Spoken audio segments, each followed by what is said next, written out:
Your Olympic hero has arrived. It's true, it's true. Hey, think die, kid. You people have to be honored to have a man of intensity, integrity, and intelligence among you. Yes, I'd like a room, please. Sorry, no vacancy. Oh, that's okay. I'll take theirs. Ah, here come my fans.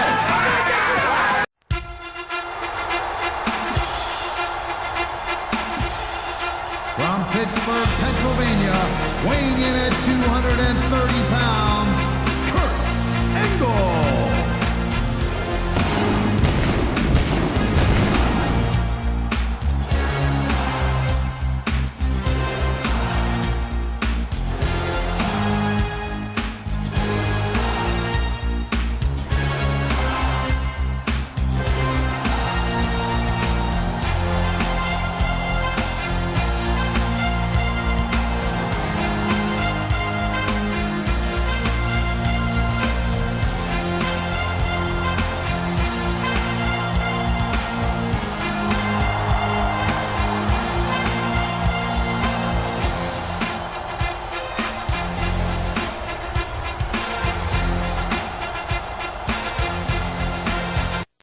What is up, my good friends, and welcome back to another video. As you can see by the title, we know officially that Kurt Angle, at last, the American hero, has returned to WWE games. And I get that he was in TNA for years and you couldn't do it. Fair enough. But for the last couple of years, or at least 2K17, I believe he wasn't in TNA by the time you were making that. So why the fuck was he not a legend in that game? This video is not going to be like that. Basically, we're just going to spend a few minutes discussing that Kurt Angle is in fact your pre-order bonus. Dude, first of all, 2K Games, man, tell us. We know there's a normal edition and a collector and a deluxe edition, but is there any kind of collector's edition like there was last year, NXT edition and whatnot? Because I haven't fucking pre-ordered mine yet, and we need to know. But it's good to see Kurt Angle back in WWE games. It's good to have that nostalgia, and it is good. It's good for the man himself, because let's be real. Kurt Angle has previously documented he has had like a couple of problems here and there, legal issues, problems with like painkillers and such things. So for the man itself and for fans of Kurt Angle like myself, it's really good to see that he is at a point now where he can be included in a WWE game, and basically, yeah, man, enjoy your royalties because you damn well deserve it. I mean, he's the Raw general manager at the moment. Don't know how long that's going to last. But dude, I'm hoping it at least leads to like a part-time return, like, because Kurt Angle is too good not to have on your TV screen. And even if he doesn't do much, like, it's the name value. Like, if I was to go downstairs to my mum and say, oh, mum, Enzo Amore has just been turned on by Big Cash, she's going to be like, who? But, if I tell her The Rock's back for WrestleMania, if I tell her Stone Cold is probably going to appear, if I tell her Kurt Angle's on TV again, she'll be like, what? And then, like, she may have a somewhat more interest in actually watching it rather than these lot of guys that she don't know. Basically, the point is Kurt Angle is name value, Kurt Angle is nostalgia, and Kurt Angle is great. But speaking of nostalgia, and this is where we are going to get into our 2K18 wish list. Now, I must admit, man, I am not good at doing these kind of videos. I'm not good at doing list videos or anything like that, really. But all I know how to do, guys, is stick myself in front of a camera. I'm fairly decent at editing. All I know how to do is stick myself in front of a camera and just talk to you guys from the heart, man. And recently, some of you may have seen on Twitter and on YouTube videos that I have said that the 2K17 career mode is dead. Not to the point where it isn't good, but the fact that, and this is not a knock on the game I'm about to mention either, because it's thoroughly a good game, in fact one of the best. The fact that you, my viewers, and myself as a content creator, seem to be getting more joy out of playing SmackDown versus SmackDown Here Comes the Pain, which was brought out in 2003. Like, you know, that is 14 years, more or less. It will be by the time the new game comes out, you know. And it's crazy. It's like, if you go back over time, up to a certain point, like, okay, so you could argue, for me, 2K16 greater than 2K17 in terms of pure career mode. 2K14 greater than 2K16. 2K, not even 2K. SmackDown vs. Raw 2011, Road to WrestleMania, greater than 2K14, and like, it seems to have gone to that point. SmackDown vs. Raw 2007, greater than 2K14. Like, you can keep going back and back and back until eventually you'll find that, you know, SmackDown Shut Your Mouth, not a lot of people do like it, but those who do have a cult following of it, myself included. SmackDown Shut Your Mouth, SmackDown Here Comes the Pain, SmackDown vs. Raw, SmackDown vs. Raw 2006, and SmackDown vs. Raw 2007, 5, I believe, unless I've miscounted. Consistently good games. Yes, they a few bits were lost here and there, but, you know, that was 5 good years of wrestling. Then 2008 had the 24/7 mode. And I remember there was this horrendous glitch where at the end, spoilers, I'm going to wait like 5 seconds just in case those of you that haven't played it. So yeah, battered fish fingers are nice. You should have skipped ahead by now. And oh shit, wait, I should mention it straight away, shouldn't I? Because everyone skipped ahead. The point is, again, spoilers. So skip ahead right now if you don't want to hear it. But they had this game-breaking glitch where, like, you'd be feuding with the McMahons. It would all, no matter what storylines you'd get in between then and there, and the cutscenes weren't that good, you'd always come back to right before WrestleMania. You'd be feuding with the McMahons, and if you're the champion, they'd be like, "Give up your title now, and we'll leave you alone," or "Keep your title." And even if you clicked "Keep your title," the game would just take your title, and you'd be like, "What the fuck?" Like, and then SmackDown vs. Raw 2009 put too much emphasis, in my opinion, on tag team wrestling. That was where the Road to WrestleMania thing was born, and it was decent, and you could go through it and get unlockables and stuff like that, and that was okay. But dude, man, I don't know how to explain it. I sincerely miss, like, having storylines, man. Like, SmackDown vs. Raw 2007 was the last season mode that had, like, proper storylines with proper cutscenes. Like, Teddy Long got run over, and Tori Wilson was like, "Oh my god, Teddy!" No, it was. Look at me, I'm ridiculous. But basically, in case you can't tell already, I just want there to be a structured storyline element. Basically, they fogged us off in that department and said, "Okay, so here's the thing: you can have my career, but you can have universe mode, and like universe mode, you have to make all your own shit.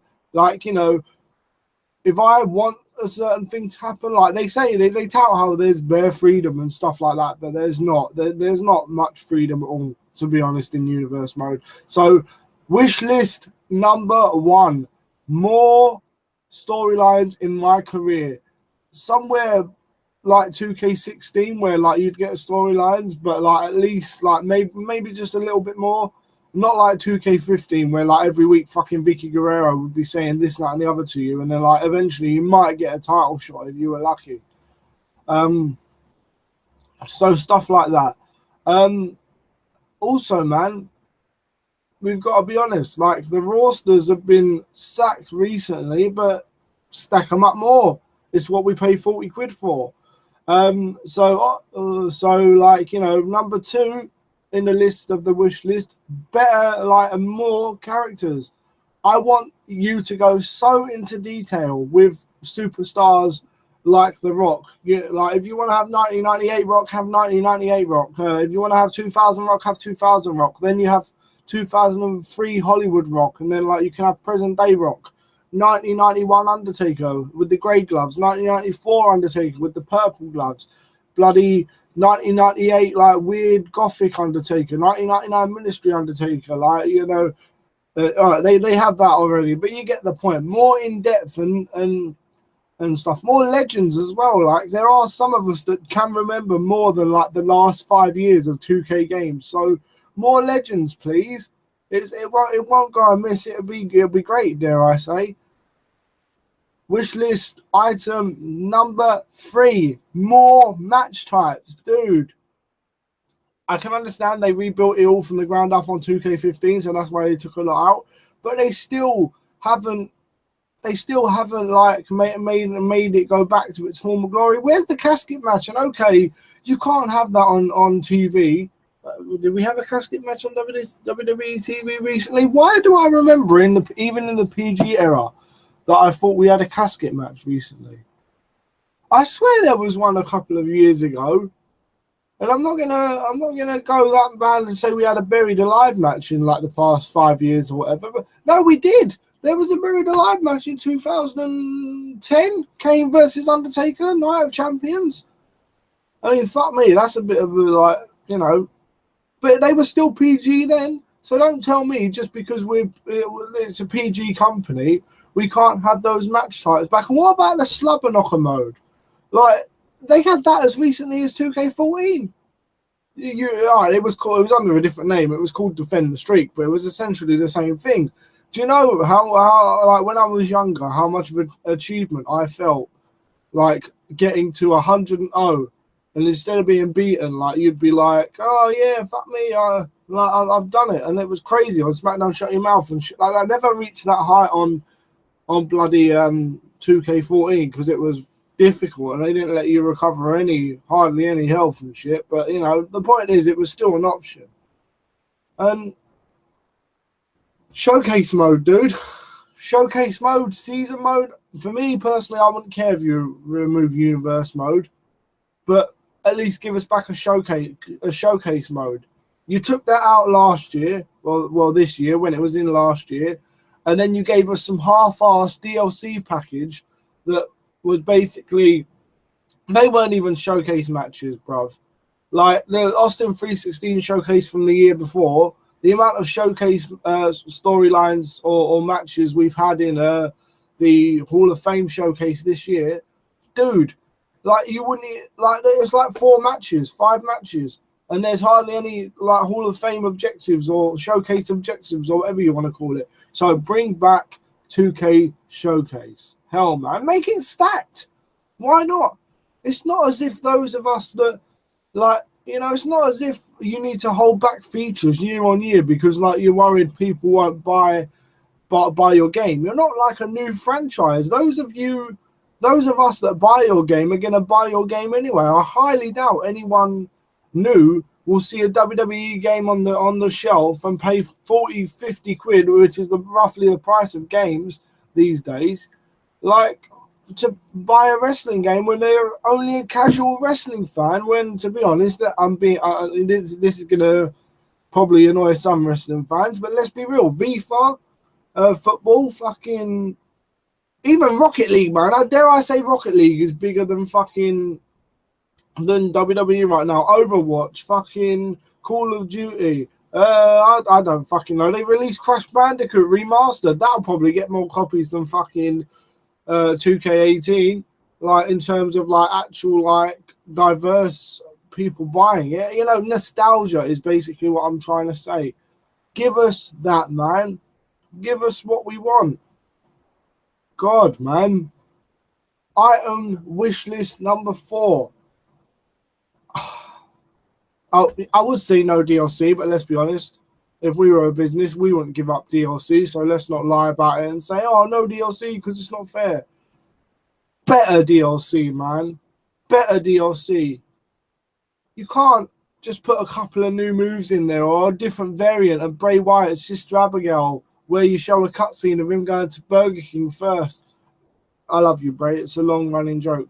But like where you show a cutscene of him going to Burger King and then hitting Sister Abigail, or just because, like, I don't know, instead of a GTS, someone does a GTS and then a running kick afterwards. New moves are not worth DLC, man. Dragon Ball Z, which is a game I play, I suppose like other people play it, but not a lot of you watching this video play it. But man, their season pass is it's so extensive, man. New missions, new story modes, new characters, and yet, what do we get on 2K18? We get fucking what? Shinsuke Nakamura, Ty Dillinger, Eddie Guerrero. Fantastic, Eddie. Love you, RIP. But the point is, man, is that like this. It's not good enough for like 20. What is it? £25, £20 the season pass. There's not enough content to justify that extra money, especially for those that have already brought like a higher up edition of the game than the standard edition. Wishlist number 5, I think so. Make women more prominent. For God's sake, it's been ages now since, since fucking oh my God, I was going to say Divas Revolution, but that's not even the right term of fucking phrase, is it anymore? Right turn of phrase. The women's evolution, the women's revolution, whatever. It's been ages now since that side, and still I feel like the females are left behind. Make them a part of the career mode. Make having a manager more than just having a manager. Like, make women seem more important. Like, make them have like their own abilities because they're perhaps smaller in frame. They could do things the men can't. Make the roster, and this ties into wish list number 6. Make the roster diverse. I remember back in the day, like on SmackDown versus Raw 2009, everybody had like these abilities, like like if you were Rey Mysterio, you could do these little rolls and like dodge people and avoid people, and it was kind of cool, man. I mean, everybody obviously used it as a new thing and all that nonsense, but hell, man, I mean, it was there for a reason. I mean, more abilities than just like resiliency and stuff like that. Diversity, special abilities for cruiserweights, special abilities for heavyweights, special abilities for super heavyweights, things like that. And finally, it's not that high up on the list because I don't think it would affect a lot of people.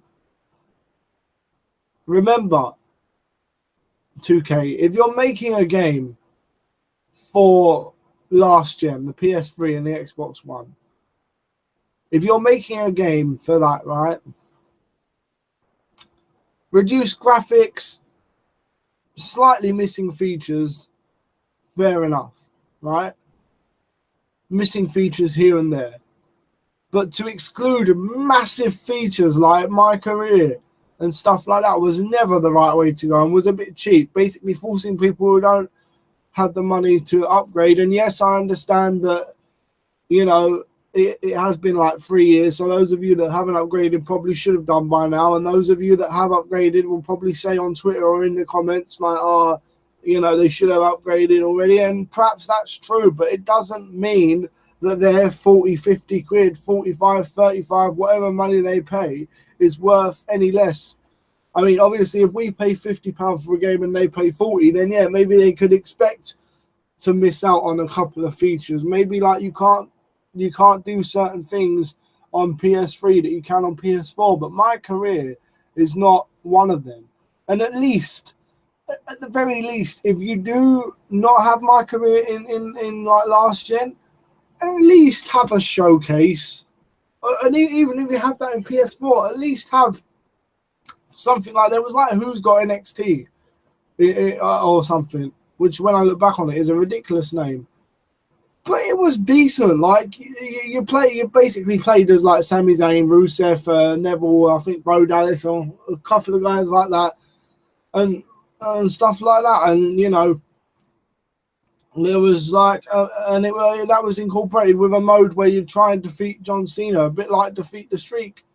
I would have preferred that on PS4, but put something like that in on the PS3. Don't leave our PS3 homies or Xbox 360 homies just up shit creek without a paddle, for lack of a better term. Anyway, guys, thank you very much for watching this video. I hope you have enjoyed. If you have, don't forget to leave a rate, comment, and subscribe. Drop a like on the video because apparently that's what YouTube likes nowadays. Until then, this has been Take a Luke. I'll catch you in the next couple of days with more 2K17. Definitely more Here Comes the Pain. Oh yes, and we're gonna see what our next storyline is. We have just finished the pay-per-view, although you guys won't see that until tomorrow if I put these up in the order that I want to. So no spoilers, but let's just say Rodney, I don't know, man, Rodney Mack might not be as much of an easy title defense as you and me once thought it would be. Anyway, guys, again, thanks for watching. It's been Take a Look. I'm out. Peace.